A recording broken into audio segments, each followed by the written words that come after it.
Inilah masalah-masalah yang kereta city hatchback yang akan menghadapi. Okey, jom kita tengok. Okey guys, sebelah Wan Cina ni ada sebiji Honda City Hatchback lah. Ini company kita punya kereta lah. Dah pasang dengan Sport Ring 16, tayar pun pakai 205/50, tetapi belakang lagi masuk ke dalam lagi. Kenapa? Depan punya fender dengan belakang punya fender, dia memang tak sama size dia. Semua kereta sama. Depan memang kecil sikit fender dia, belakang memang dia terkeluar sikit. Okey? So nampak depan memang dah seimbang dengan body, tapi belakang tak. Belakang rasanya ke dalam sikit. So hari ni kita nak bagi tahu orang yang pakai City Hatchback sana ataupun tak kisahlah kereta lain, kita boleh menyelesaikan masalah ini dengan spacer. Okey? Spacer ini korang jangan risau, tak gegar. Sebab apa? Ada center comb dah sini.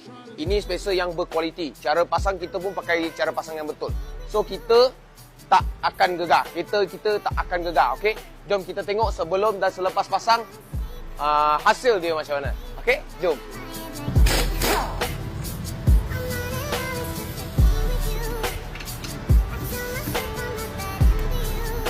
Ni dah siap pasang dah. Memang cun lah guys. Nampak? Memang dah sebaris, dah seimbang dengan body. Bawah dia nampak terkeluar sikit sebab memang natural camber. Okey? Memang sengit sikit. Okey? So kepada korang yang rasa belakang tu tak cukup keluar, boleh datang Pasuit Motorsport cari spacer yang sesuai untuk kereta anda. Okey? Itu saja untuk video kali ni. Tolong like, share dan komen dekat bawah apa yang korang nak tengok seterusnya. Macam biasa, cari Wan Cina. Thank you guys.